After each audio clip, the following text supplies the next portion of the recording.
ভারতের 4 রাজ্যের সাথে বাংলাদেশের অমীমাংসিত সীমানার সমাধান এখনো হয়নি বলে জানিয়েছে ভূমি রেকর্ড ও জরিপ অধিদপ্তর। এ পর্যন্ত পশ্চিমবঙ্গ, আসাম, মেঘালয় ও ত্রিপুরা রাজ্যের জরিপ বিভাগের সাথে কয়েকশোবার যৌথ সীমানা সম্মেলনেও আসেনি কোনো সমাধান।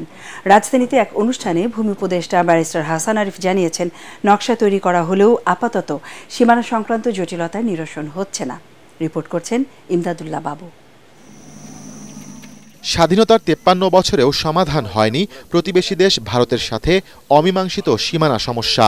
ভারতের পশ্চিমবঙ্গ, আসাম, মেঘালয় ও ত্রিপুরা রাজ্য এবং বাংলাদেশের সাতক্ষীরা, সিলেট, লালমনিরহাট ও ফেনী জেলার বিভিন্ন সেক্টরে এখনও রয়ে গেছে অমীমাংসিত সীমানা।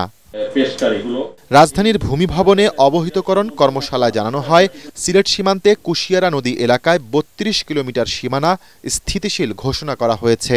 সাতক্ষীরার ইছামতি, কালিন্দী, রায়মঙ্গল ও হাড়িয়াভাঙ্গা নদী এলাকায় 140 কিলোমিটার সীমানা নির্ধারণ অমীমাংসিত।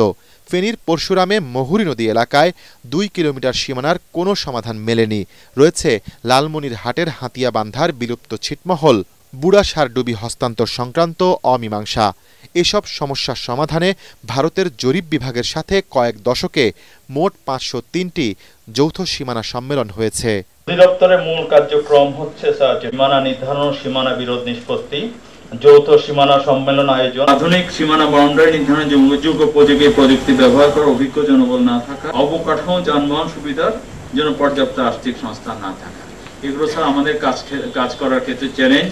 তবে ভূমি উপদেষ্টা ব্যারিস্টার হাসান আরিফ জানিয়েছেন, ভারতের সাথে অমীমাংসিত সীমানা নিয়ে দ্রুত সমাধানে আসা সম্ভব হচ্ছে না।